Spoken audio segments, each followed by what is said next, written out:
I looked at the dedication for your book, and it says, "For my father, who showed me what mattered without ever needing to explain it." So, as a father myself, how do you think he did this? And he gave me a pocket knife.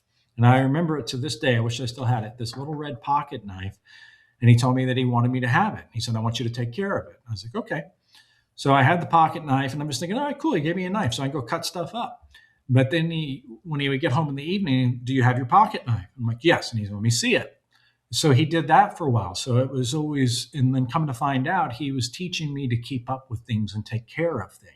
And that went on for the longest time ever. And I was thinking, why does this matter? It's not like I'm a Boy Scout or anything here. What is it? And then eventually he shared it with me. He said, well, you showed me that you can hold on to it, that you can keep it. You showed me that you can take care of it. And therefore, and then he gave me another pocket knife. There was meaning behind it. And I mean, and of course, we had rituals. When I got up in the morning, I had to make my bed. If I didn't make my bed, I knew there was going to be some type of a consequence. Paul Potratz, thank you so much for coming on the podcast. I really appreciate your time. It's good to see you here again. It's been a long time no see. You are you're now in Arkansas. You've moved. Thanks to you. What can I say? Overcrust has no boundaries of the miracles that it.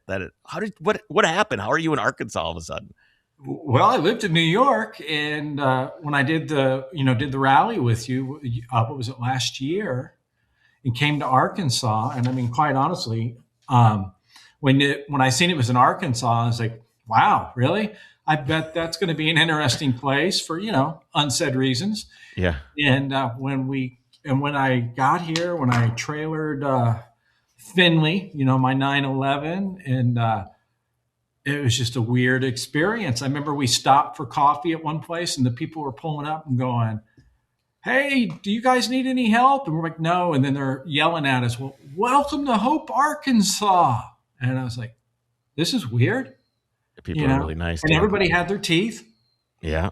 So, and the roads are the best in the route. And it's so funny that even some of the roads that we drove past, in fact, we drove past the house that I live in now that I ended up buying. I didn't know it. And this was not planned, but, leaving New York in the snow and the poor roads, and ended up in Arkansas. And it was your fault.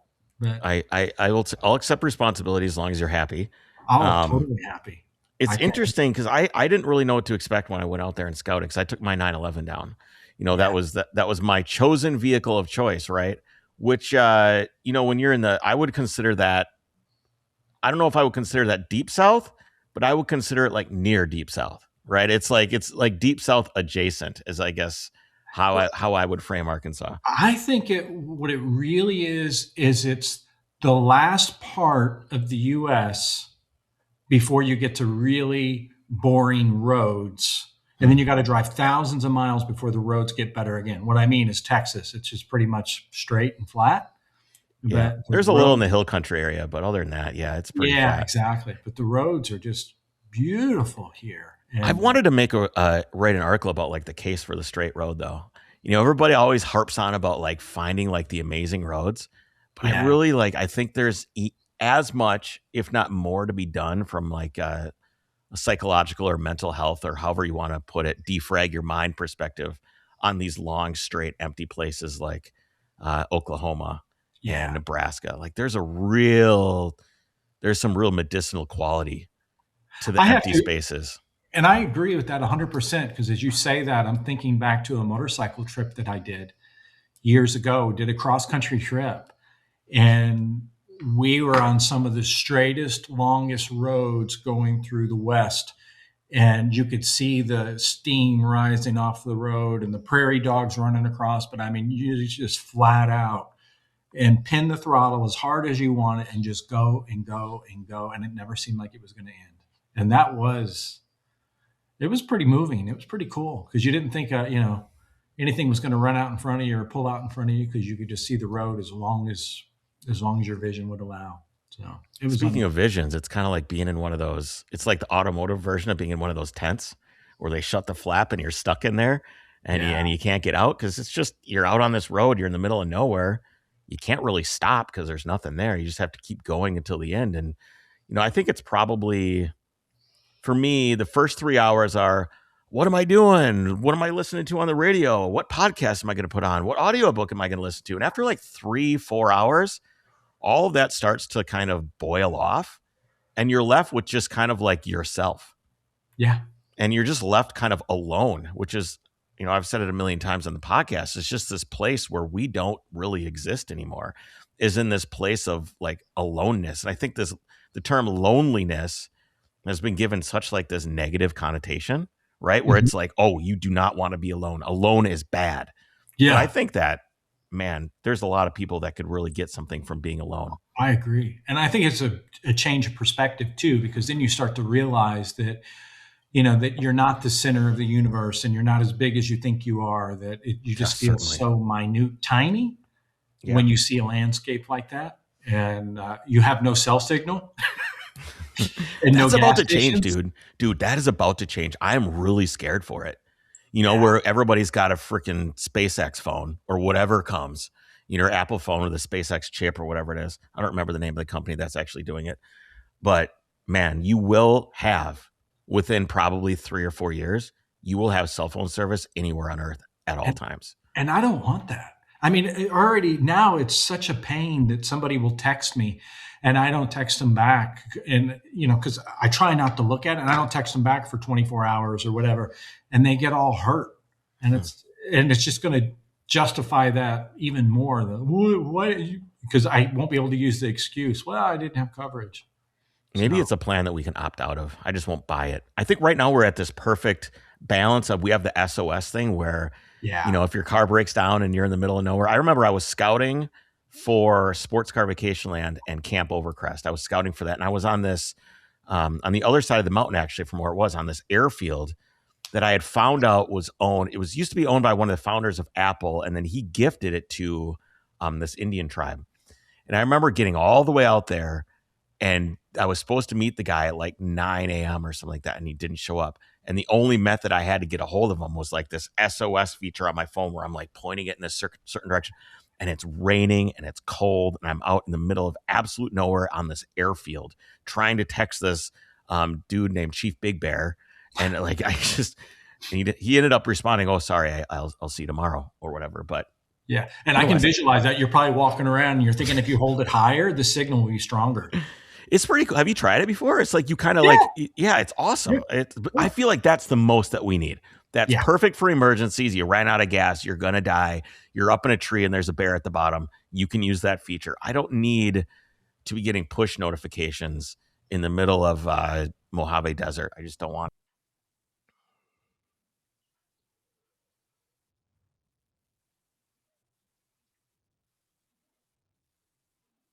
All right, let's take a quick break to talk about our latest sponsor, The Common Gear. Now, the story of your car matters just as much as the machine itself. Every receipt, every late night fix, rally mile, that's your car's identity. But most of us have that history scattered everywhere. It's in your glove box, it's on social media, it's in a repair bill that who knows where it went. The Common Gear fixes that. It's a platform built by real car people for car people. It allows you to digitize everything: maintenance receipts, build photos, records, provenance, where it's coming from, where it came from, every mile that you log, every oil change. And it's all organized, all searchable, all in one single place. And if you've got decades of paperwork, perhaps, that you bought with a vehicle, guess what? They have a white glove service. They'll digitize everything for you remotely or on site. You'll hand them chaos and they hand you back a complete car history. It adds credibility. It adds value. Think about if you're going to sell your car, everything now you can show is in one place, has records, is ready to go. Go to thecommongear.com, make your free account, and start building your car's digital legacy today.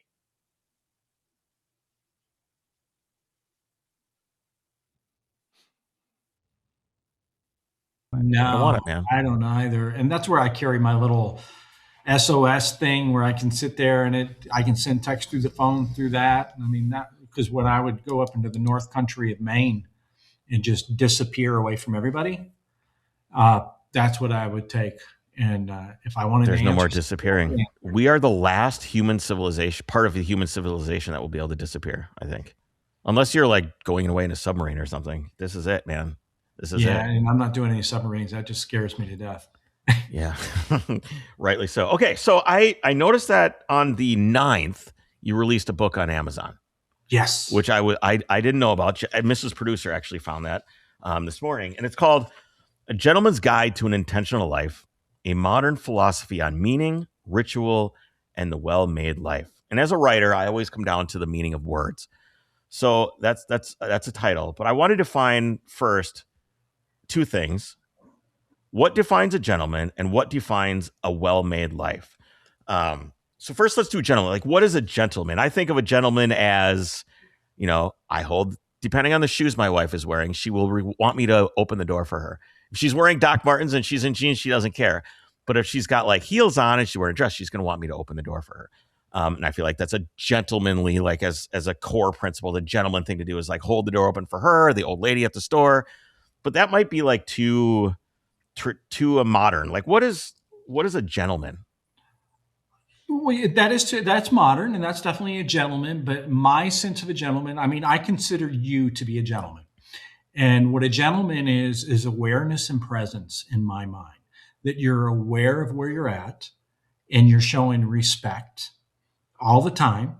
Even if it's a confrontational situation, you continue to show respect, and it's also restraint to move yourself away from something, not to try to be the loudest or anything like that. So that's a gentleman, and meaning restraint. And then presence is exactly what we were just talking about, being out and enjoying nature and being present versus always going for the grind. Because it's like we're in this society that we are rewarded to be constantly moving and grinding and doing all those things. And my philosophy of it is really being awareness and presence is what it is. And I mean, with all that is, of course, yeah, respect, opening the door and doing all of those elements. When you go to dinner, that your wife gets the view of the room. You don't come up with the silly excuse of, I can't have my back to the door in case they come in shooting. I'll protect you, honey. Yeah. But, there's all the manners, the proper manners a gentleman should have. But that's a big ask to show respect at all times. That's really something is. that I talk to my kids about, and that's something we try to impart, but that is a constant battle.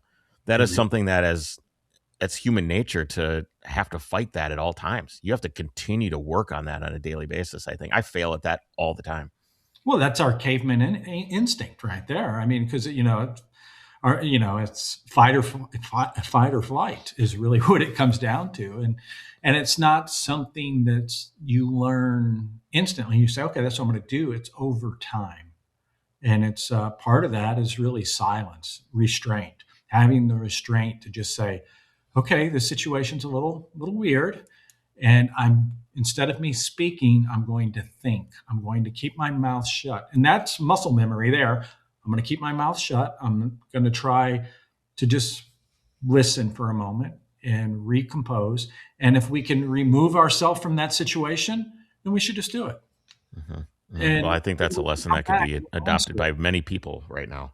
Yeah. And I'm not saying that that you lay down and you put up with somebody's abuse, but if they're giving you difficulty, I don't think you answer them in the same tone or energy that they're doing. You remain restrained, and that's being a gentleman. Because a lot of times if you get into a confrontation, that person is really trying to push your buttons because that's what they enjoy. They enjoy that adrenaline rush. Dude, I used to respond to that all the time. Oh, I would it was like back in the forum days, I reveled in having my button pushed and pushing the button back. I got a ton of satisfaction out of doing that. Pretty empty satisfaction looking back, but at the time I thought it was awesome. I thought I was being somebody. I thought it made me important. Right. And I used to do it too. I would get angry. Somebody would honk at me. I'd pull the car over and get out and all right, well, come on, and it's let's like, go. Yeah, that's a stupid thing to do today for sure. But, you see people like that, acting all crazy. So, So define a well-made life then. So how does being a gentleman help you create a well-defined life for yourself? well, well-made life, and what I mean by that, I'm not meaning possessions, and the one having the most possessions is a well-made life. A well-made life really is, again, back to the presence. But when you go into a room, do people appreciate you coming into the room? Meaning that you're not going to be the center of attention, that you're going to allow others to really, show themselves and show their personality and feel special.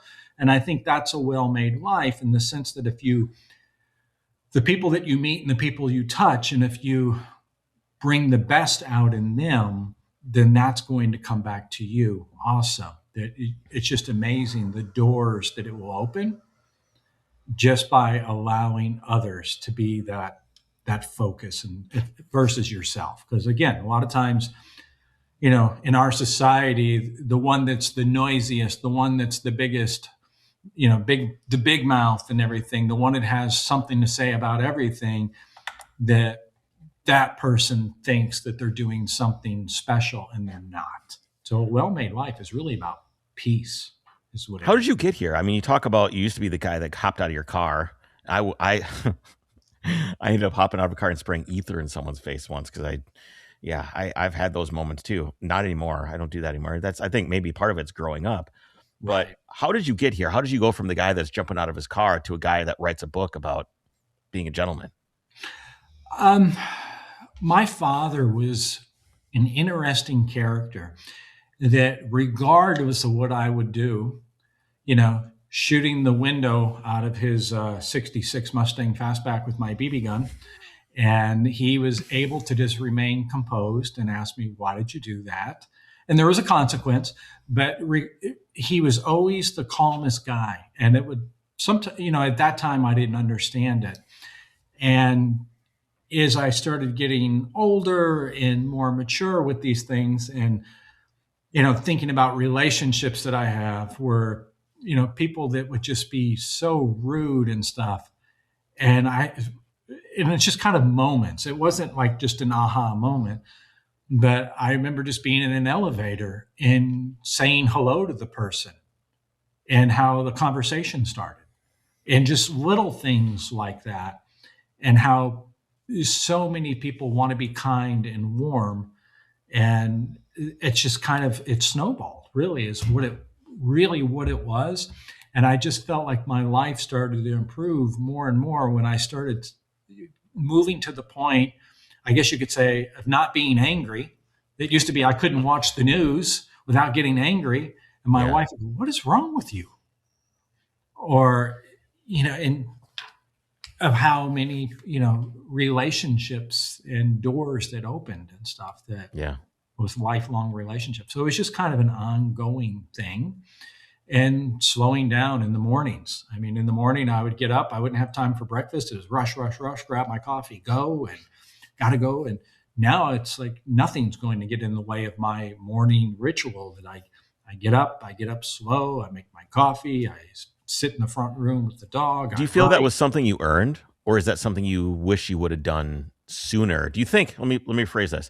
Sometimes I feel like as we age, and I have a morning ritual too now, I usually sit in my chair with a coffee with my wife and listen to like a record or something in the morning after the kids go to school. It's like half an hour. And then I start working. And I wonder, is that a product of where we were, or would have doing that helped us in the past? Like, had we known that this was good for us, would we be in the same place had we done that earlier? Or was the hustle and the grind and all that other stuff that we did, has that given us the space to be able to do that? I think it's both, really. But to answer the question very specifically, because I've definitely thought about that a lot, and for my own personal belief, I feel like if I would have had a ritual of being present and being a little slower in the morning versus the rushing, I feel like I would have accomplished more and I would be further along than I am today. Just because I could have gathered my thoughts. I could have been a little more organized. I could have been a little more composed, and definitely a little more peaceful versus jumping up, running, and thinking that, oh, I'm really hustling here and I'm on the phone first thing and, rolling down the road, driving as quick as I can, flipping people off that they're in my way, honking the horn and all that stuff.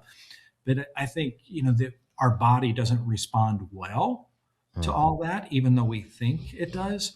And I think it's also the society that you see all of these, influencers and YouTubers and all that talking about grinding and hustling and we, and younger in our younger life, we think that's what we should be doing. I'm a grinder. I'm a hustler. I always think if that was really working, they wouldn't be on social media creating a reel about it. That's all I ever think is like, dude, this is the worst advice ever because you're creating a social media about this.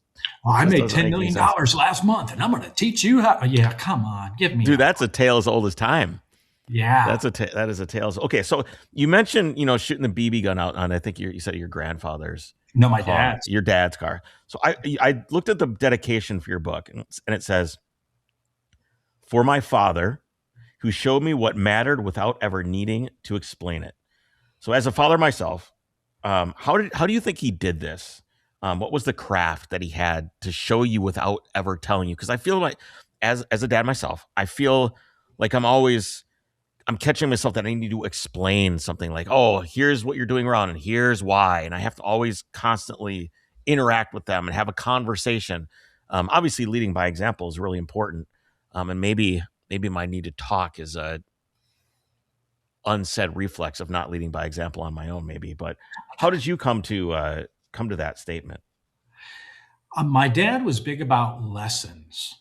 And that he would, meaningful lessons, but lessons that were not in punishment per se. I mean, there was definitely some punishments there at times when I wouldn't do something, but he would show me the benefit. And there's a story that I share in the book too, that, I was an only child and I had a really close relationship with my dad.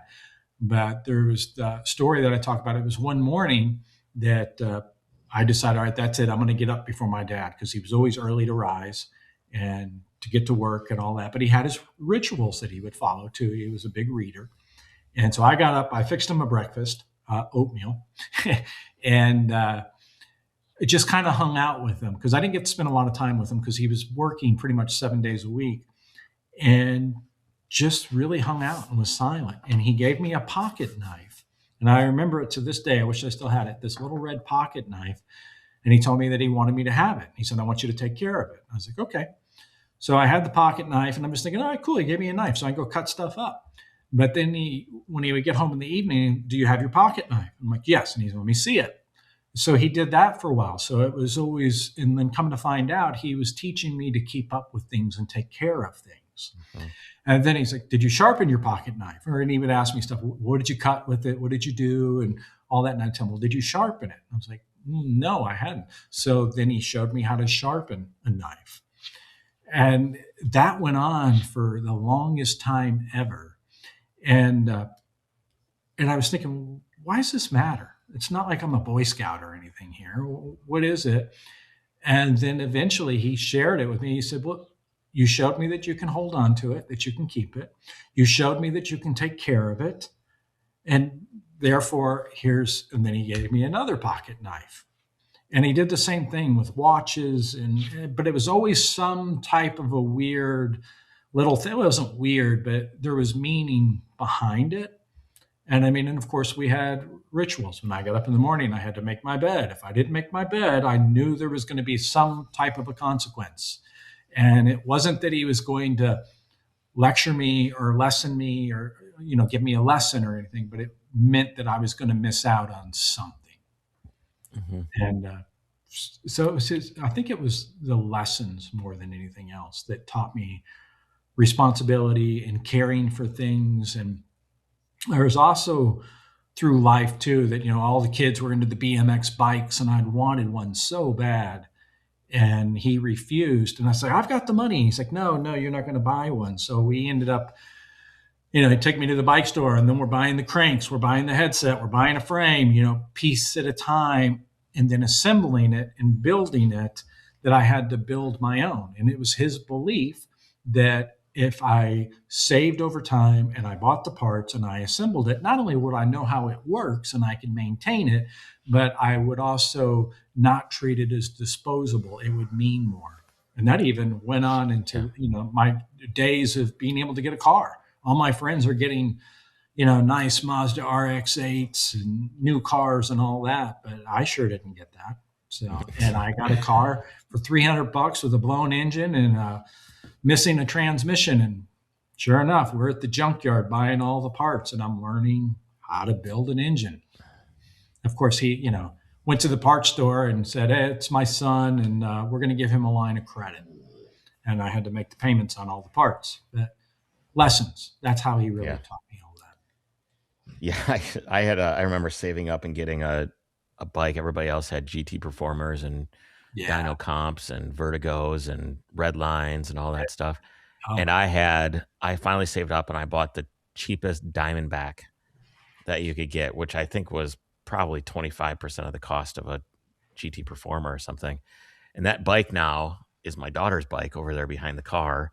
And she fixed it up. We fixed it up together and did some work at a shop and stuff. And I said, "Hey, can you move my bike over? Can you put it over here?" She goes, "Dad, that's my bike."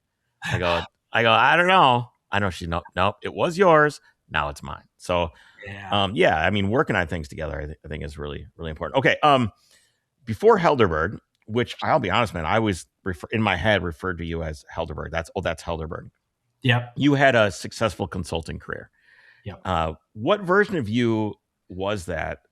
And when did you realize that identity no longer fit you anymore? Like, when did you move on and why? I was the grinder. I was the hustler. I was on stages everywhere speaking. I was a jet setter. I was gone 180, 200 days out of the year. My wife was pretty much, a widow because I was never here. And that was me. And I thought, and I enjoyed it. I'm thankful for that because that definitely allowed the opportunity to do Helderburg. And and then COVID hit. And I mean, we had this big, huge building. I bought a building, 27,000 square feet, all had it completely modernized, had employees, had over 60 employees. And we're consulting and developing software and hustle. And was it burnout that kind of turned it? Like, what you're gone over 200 days a year. Nokian Tires has officially launched their newest tire, and it's one we're especially excited about, as it's tailor-made for the type of driving we like to do here at Overcrest. It's called the Surpass ASO1, and what sets it apart is it's a high-performance, all-season tire. It's made specifically for drivers who want the most out of their cars without sacrificing capability when the roads get slick. We know all too well how unpredictable the roads can be, whether you're out on one of our rallies, one of your own adventures, or just running to the grocery store. And let's face it, a car can only perform as well as the tires it's on. That's why the new Surpass ASO1 is so great. It offers the grip of a dedicated performance tire, but won't leave you stranded if the road or weather gets rough. Not only does it come with a 55,000-mile warranty, it also offers Nokian Tires pothole protection. If you happen to damage your tire beyond repair, Nokian will replace it for free. Check it out at nokiantires.com/surpass. I think, there was times that I would hit burnout, but I've always been fortunate that I feel like sometimes I've been fortunate in the sense that I could kind of sense what the future was going to bring. And what I mean by that is I would tell the individuals that were close to me, because I had a lot of employees, I didn't even know their name, but the ones that were close to me, I'm like, this industry is going to change and we need to be ready for that. And I would go out and bring the business in everywhere from, the Danish government was my client. And so I'm in Denmark, often Copenhagen and stuff, and sitting in the hotel rooms. And I definitely started to hit some burnout, but I would bring these accounts home. And a lot of not a lot, but some of the employees be, "Oh my God, great. You brought another client. You're going to dump more work in my lap." So my burnout wasn't for what I was doing because I was enjoying what I was doing. My burnout was with the team, some of the team that I had in place, because they didn't have the passion that I had for what we were doing. They didn't have the passion to learn and better themselves. They just wanted to be status quo. And that was my burnout of that going out, winning the business, my caveman instinct, and totally ignoring my family because I'm, conquering the world, but then not having people with the same enthusiasm that I had. What was the business that what was the consulting gig? What was it? So I was it started out where it was essentially a digital ad agency where we were handling all the digital advertising for Toyota, for Lexus, and so a lot of that. And then it went into the consulting part where I was working in the automotive sector and working with the dealers and the accountants and stuff of how to make the company more profitable, how to set up sales processes, so anything with a dealership is what it was. And then that's where it led me into other projects. For example, where I mentioned the Danish government, they're like, oh, wow, well, he understands this. So why couldn't we apply this to multiple industries? So then they launched it to where it took off, where I started going into multiple industries with that. But then we developed a software too that was basically a tracking, a pixel software that was eventually bought. And Gotcha. So that's how that all transpired. But then when COVID happened, I was scared. Because now... Of what? What were you scared of? Well, I was scared with COVID when it happened because, again, the way I was raised, that you were measured by how many hours you work. If you're the first one to work and the last one to work, then you'll be successful. And, hustle, hustle, hustle.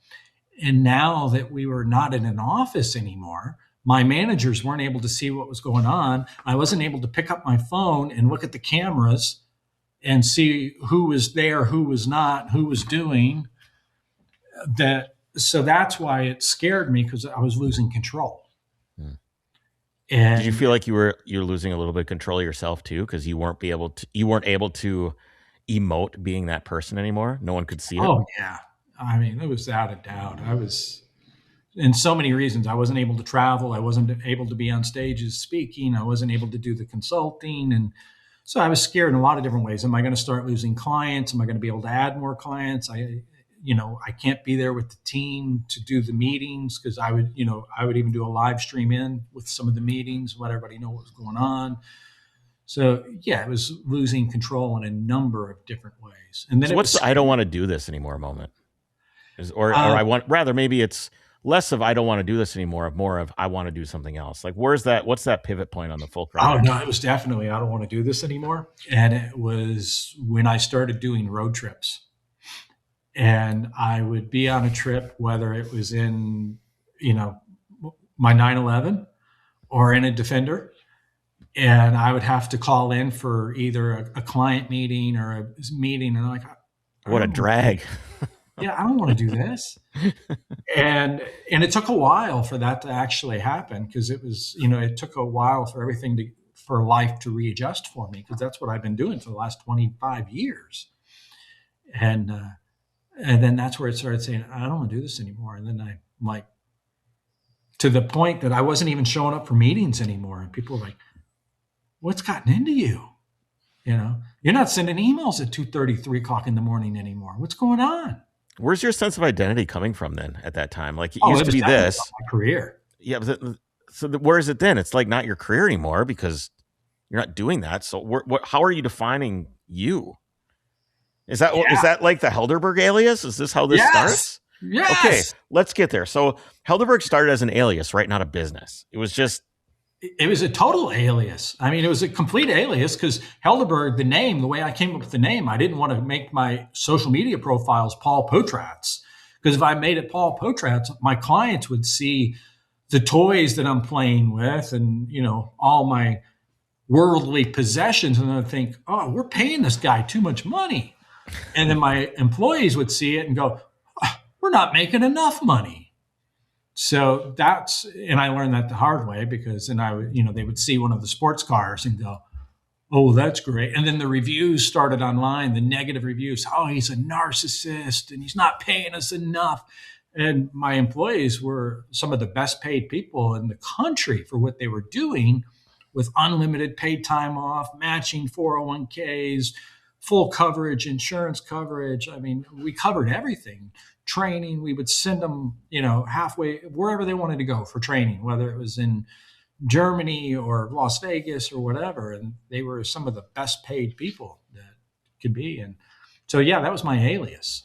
And that was where I could be my country gentleman lifestyle. Looking for the best app for navigating your next adventure? Look no further than onX Off-Road. With over 750,000 miles of trails and comprehensive offline maps, you can explore without worrying about cell service. The app features trail ratings, detailed information, and a discover tool to help you find trails near you. onX Off-Road also includes public and private land boundaries, so you'll always know where you can legally off-road, camp, and explore. Want to stay connected? The app features a cell service layer, so you can plan your route with service in mind, which is great for emergencies or just staying in touch.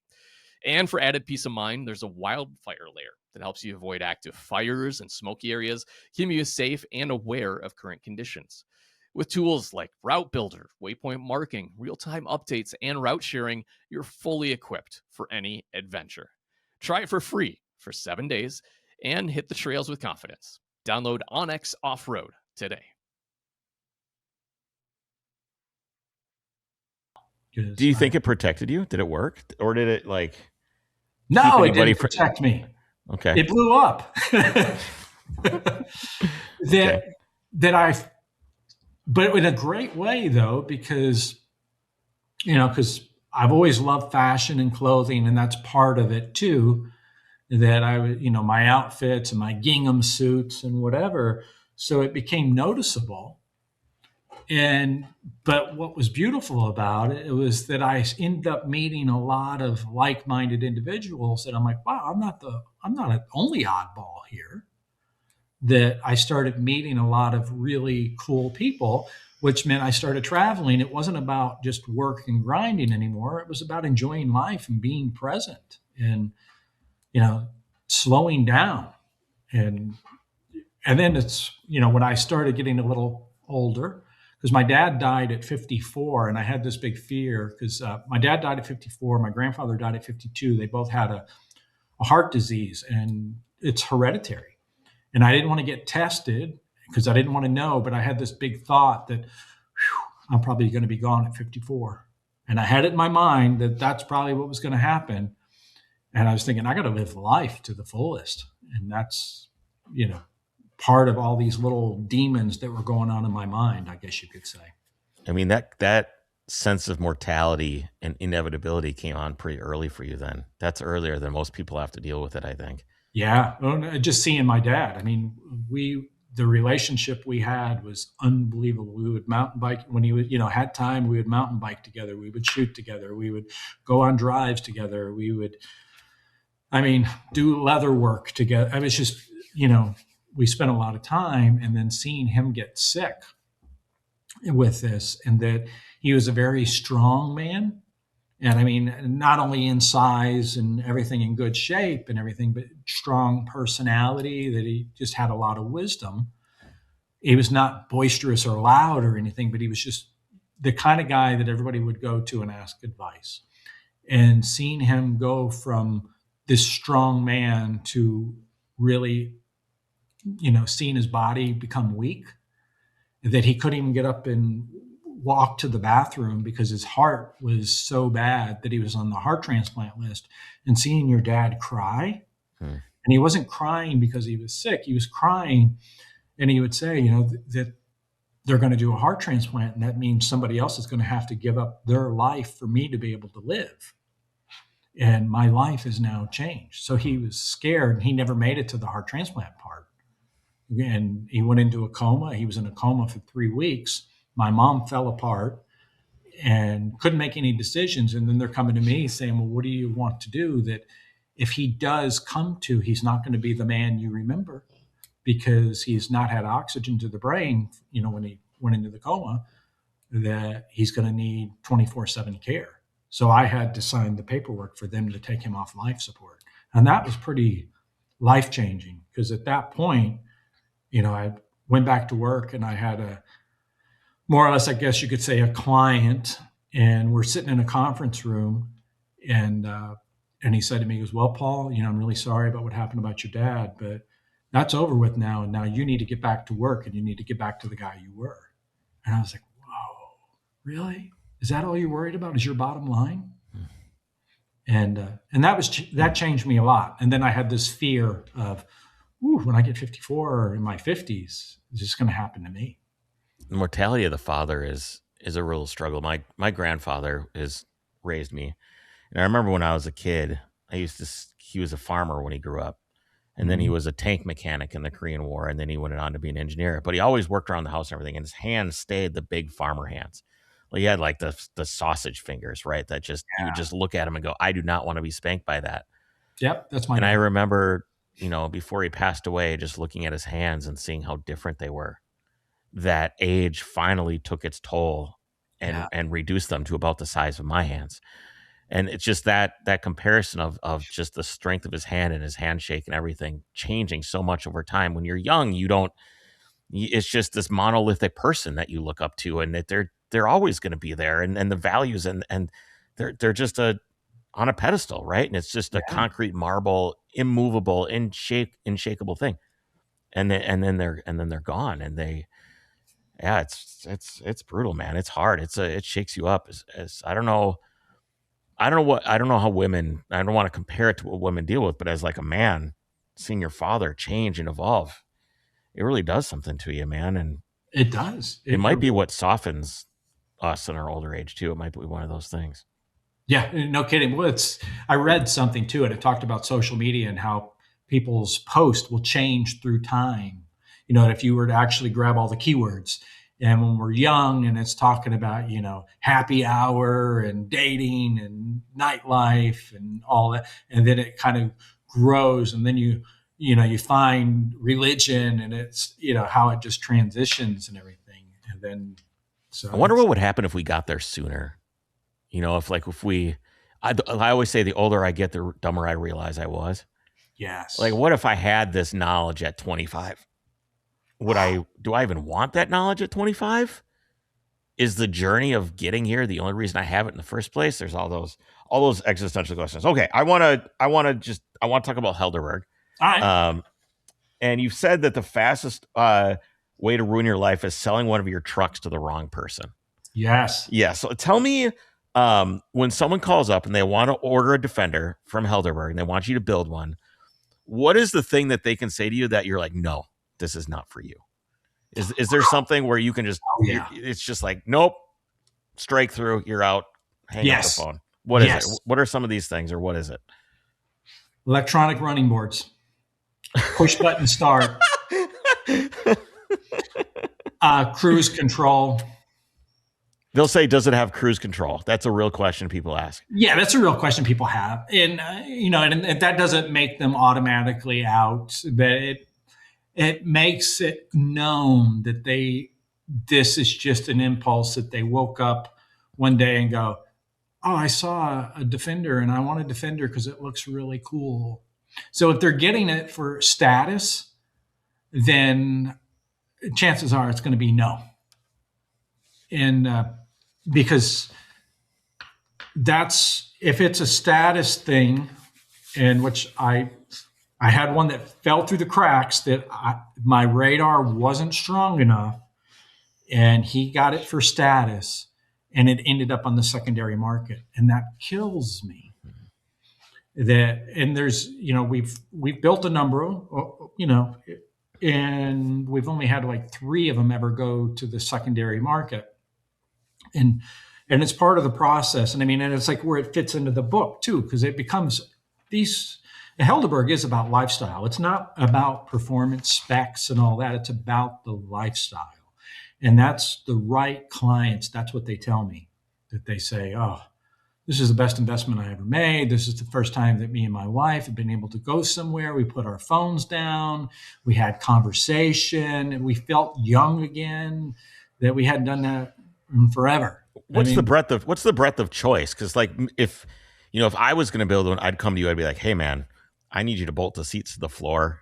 I want it to be MFI or carbureted. I want it to be as simple as possible. I want the locking diffs. I want mechanical. I would want everything really nice. I want every bolt zinc plated. Like I would be very, very particular.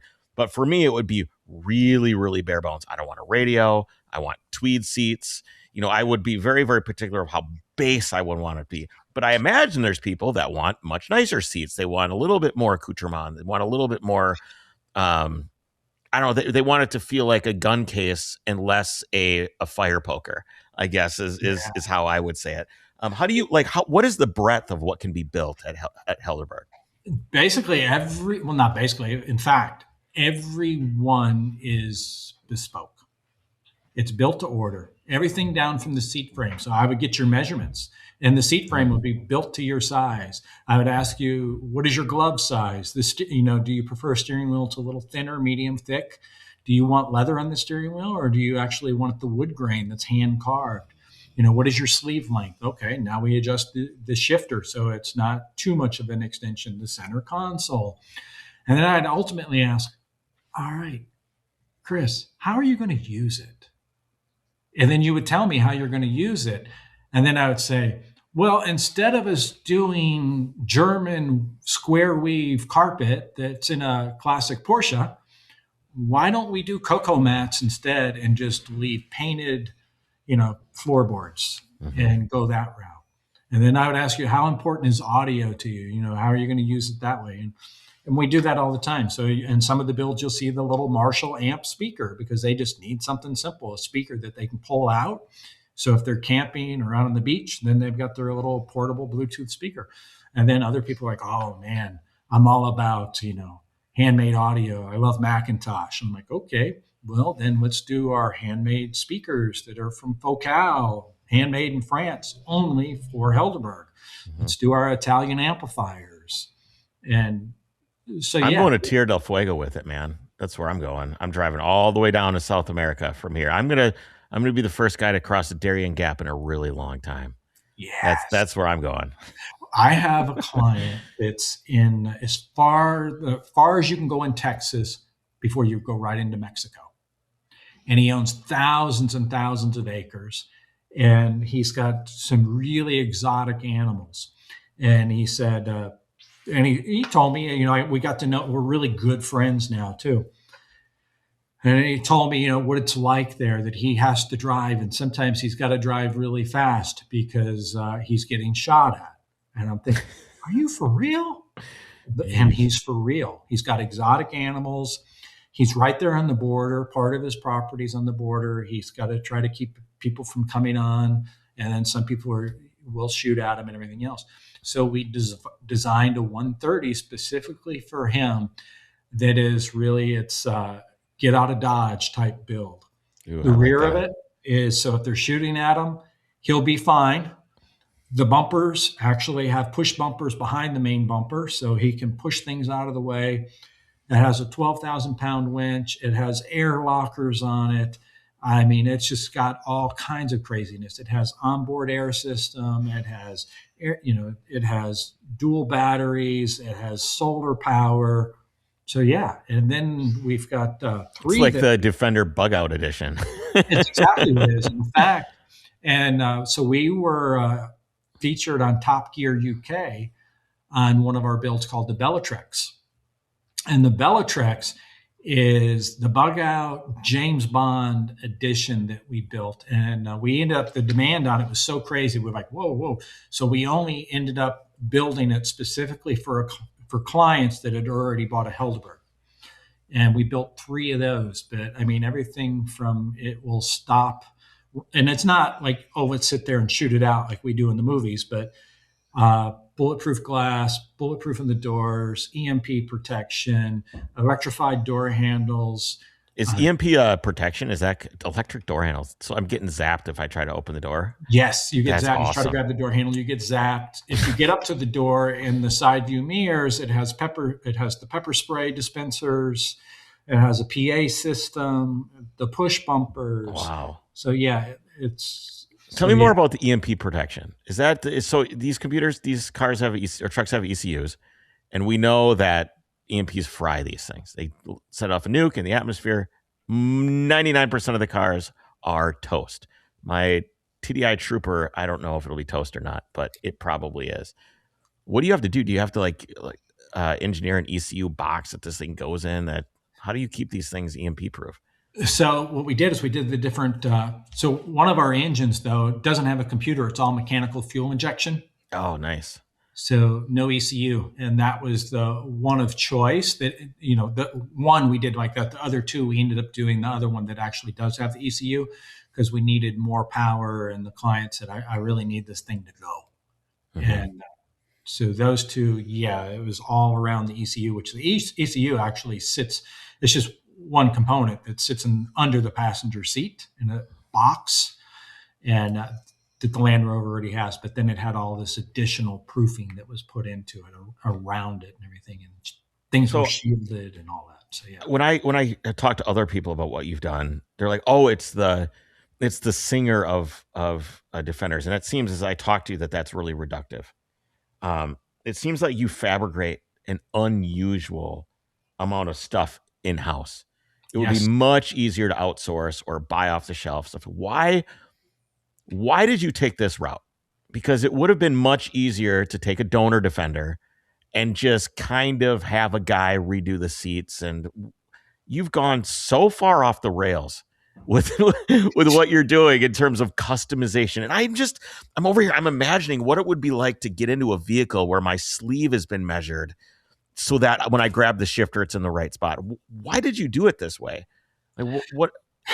Because there's like 75 other guys that they're in the business to sell as many Defenders as they can. And that's what they say. We're the largest. We've sold over 600, and that's their lane. That's what they thoroughly enjoy. But of course they're ordering Corvette, the LS3, the LT1, and they're shoving those engines in. And part of me, with my dad, the lessons and everything else that he taught me, it was all about things that are timeless. And so that was kind of my DNA right there. And I definitely started to go that route. And I'm like, no, why am I doing this? And I'm doing this for the enjoyment of it.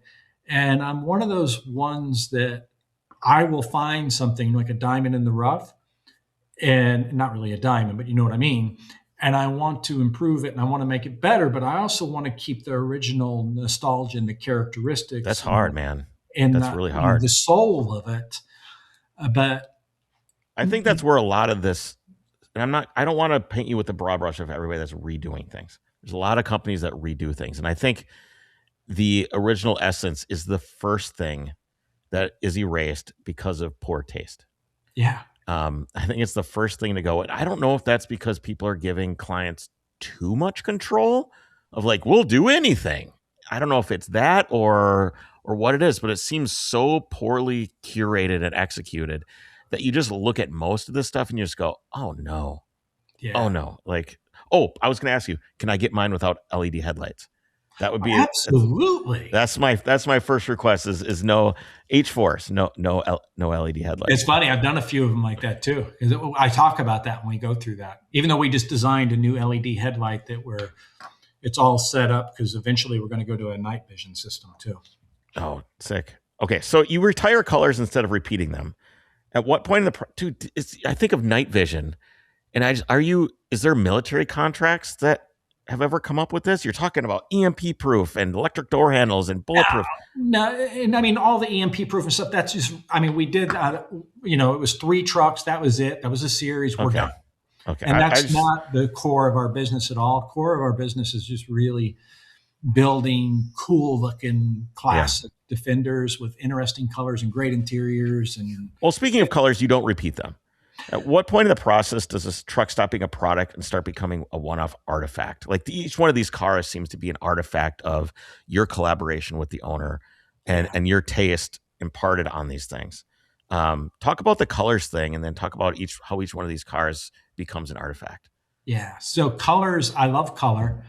I used to think I wanted to be a fashion designer when I was a young man. So I'm all about colors and textures and layers and all that.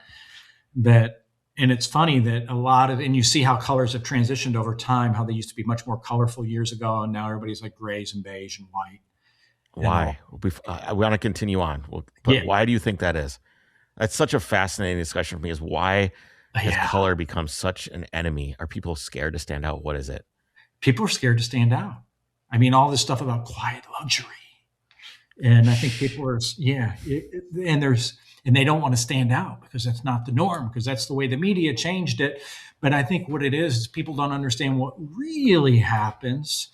I mean, just like the builders that are building Land Rovers, that they educate people and go, oh, you need this, you need more horsepower. And it's educating consumers for what the business wants, because it makes it easier on the production for the business. So if we're not having to do all these different various colors and possibly potentially being sitting there with that pink car or red car, if we make everything, grays and beige and all that, then that's what everybody's going to get. And we're going to sell it. And it's all about production. We have less paint. It's just an easier process. And I think that's why it changed.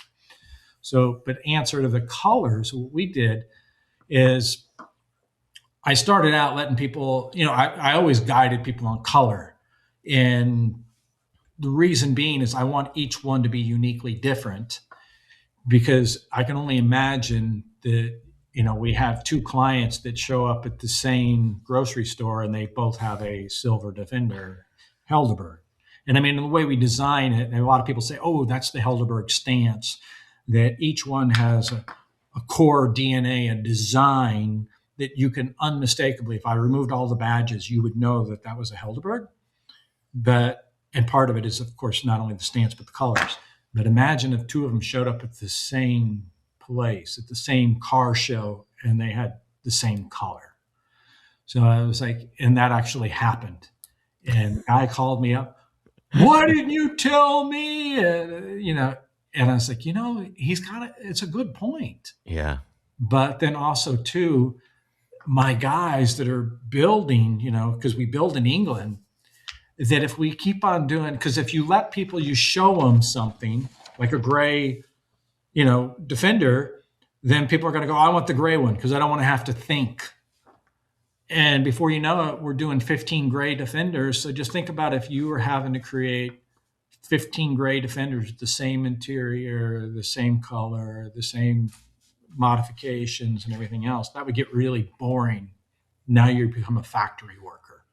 And my guys they're not factory workers. They are really, and that was a changing point when I started small with Helderburg, and how the smiles and how enthusiastic they were. I'm like, hey, I got a client. You put a deposit. We're going to build this. And they would get so excited versus back my previous life. Hey, I got a new client. This is what they want to do. Oh, great. You've got more work to throw in my lap. Where'd you find the guys to do this work for you? This is really specialized work. Where'd they come from? And do you do this in Arkansas, or where are these built? No, everything's in England, except for the audio. And originally I was doing it stateside, but I was getting good old boys that were working on Fords and Chevys.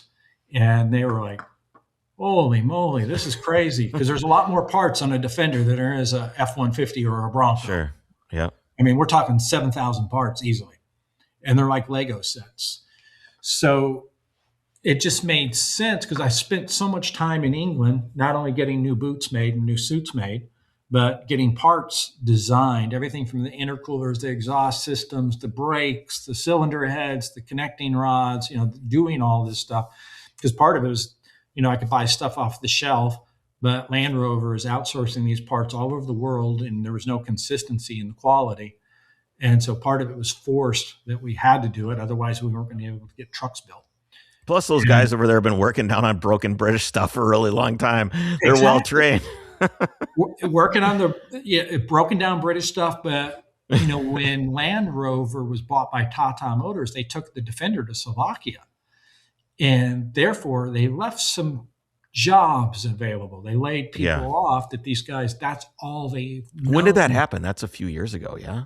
Well, the last Land Rover was built in 2016. Okay. But, and that's really when the layoff started. And these guys were jumping around all over. A lot of them tried to open up their own shops. They were trying to do Defenders. They were just all over the board.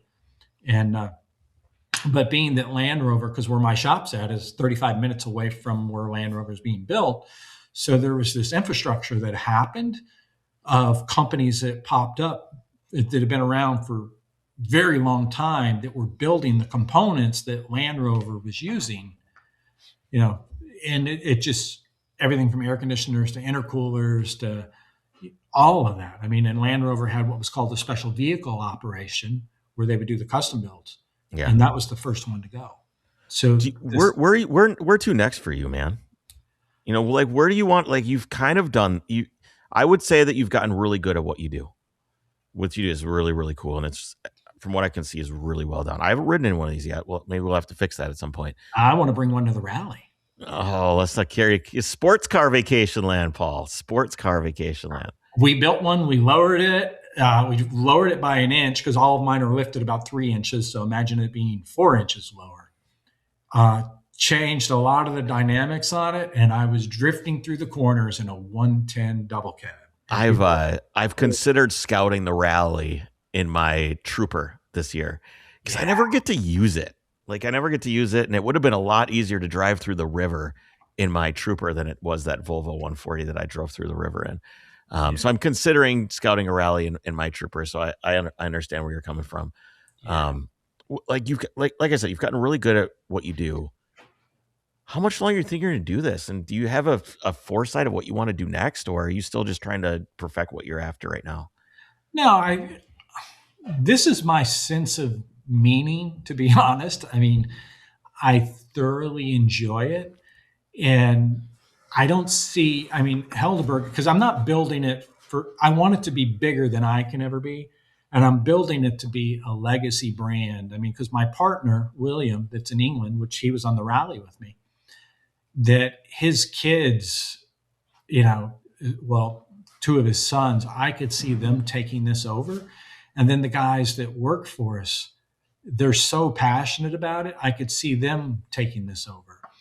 And the beautiful thing about what Helderburg has done for me is it's opened up so many relationships and people that I've met and like-minded people. Because honestly, if it wasn't for the Helderburg brand, I would have never met you guys because it was out there, and I was sharing it, and I had people going, "Oh, have you heard about the Overcrest rally? This is the best rally, that you've got to do it," and all that stuff. And I was like, "What is this?" And I looked into it. I was like, "Oh yeah," because I'd done other rallies in the past that your typical sports car rallies. Yeah. And it's not quite the same. They weren't a fit for me. And then I came to yours and I was like, this is it. because these guys it was just a totally different experience. And that's what I loved. And if it wasn't for that, it wasn't for Helderburg, that I would have never experienced that. And it's just, I've got memory after memory after memory. I've got guys flying in, like this past weekend, I had 2 different guys flying on their private jet. And I'm like, that's cool. And we go and drive.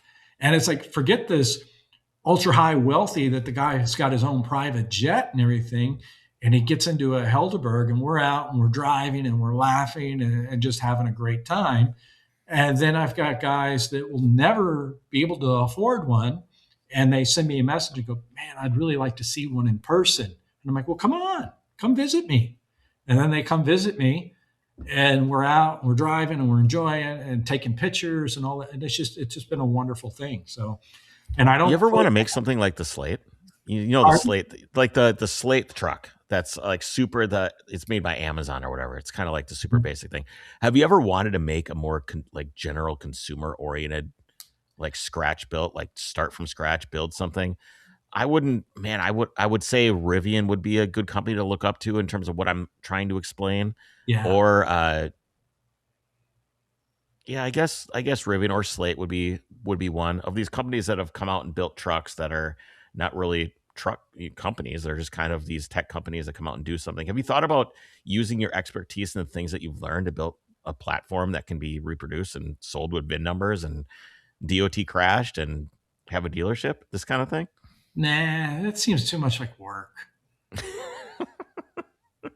and I'm an analog guy. I really am. There's something about the analog that, everything from my watches that I have to manually wind to, fountain pens. That's how I wrote the book, was with a fountain pen. Really? Yeah. And it was just, I bought a copy. Is it in type or is it in your penmanship? No, it's in pen. I sent all my my whatever notebooks that I write in, my very specific, notebook that I like to write in. Got to be the right paper thickness and everything. That's pretty anal, man. The right paper It's got to be the right thickness. color ink, and Where do all you that. buy your paper and your stuff? Do you have like a special place where you have to source the paper from and everything else? Everything's on Amazon now, but Okay. I do really like my Tomo Ritter, paper. Okay. It's really wonderful. It's the right thickness. If I gave you like a moleskin journal and didn't tell you, would you know? Would you be like, this paper thickness is incorrect? Oh yeah, definitely. Yeah, definitely. I mean, just the way the fountain pen glides and everything. I got to have the right, the right tip on my fountain pen. But I mean, that's just me. I mean, because I have, I've had a lot of requests. Oh, when are you going to build an EV one? I'm like, unfortunately, never.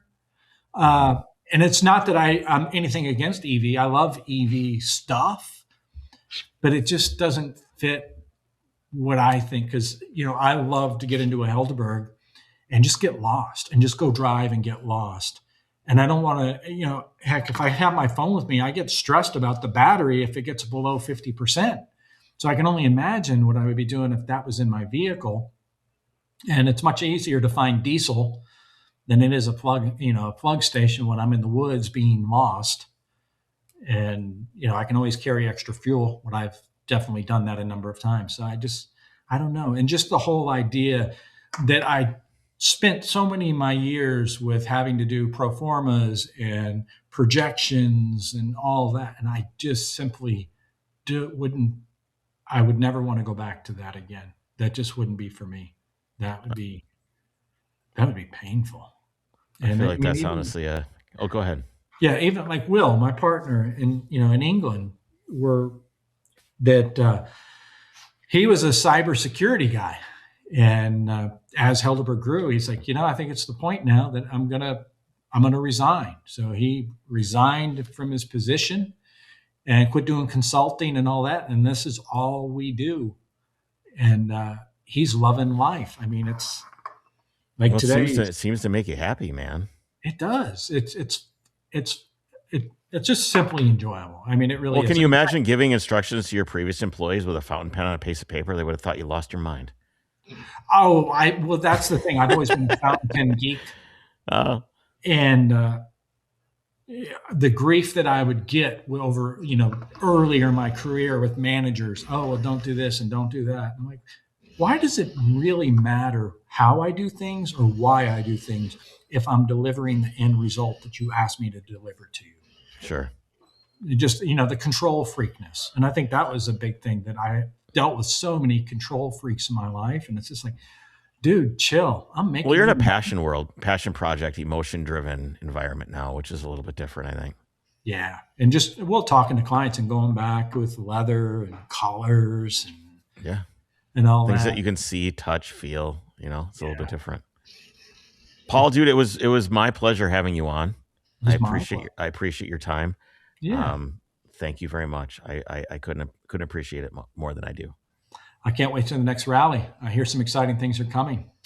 There are some exciting things, but I can't tell you. I know. Well, that's part of the fun, though. It just the time of waiting and the secret, being secret about it. Yeah. Yeah. It's part of the secret sauce. Yeah, exactly. That's the enjoyable part. And sitting back, waiting to get the email that it's time, it's opened up, and and then writing my letter and my fountain pen of why you should allow me to be part of it. And then write your letter in terms of one of the photos that you upload of your vehicle that you're submitting. Submit the letter that way. Send me a photo of the. I'd love to see that. I'd love to see your handwriting too. I love looking at it's sloppy. handwriting. Yes, that's okay. It's. I don't care if it's sloppy or not. It's. Mine is too. Mine is very sloppy. Paul, thanks, man. You take care of yourself, and we'll see you next time. Thanks, Chris. Take care.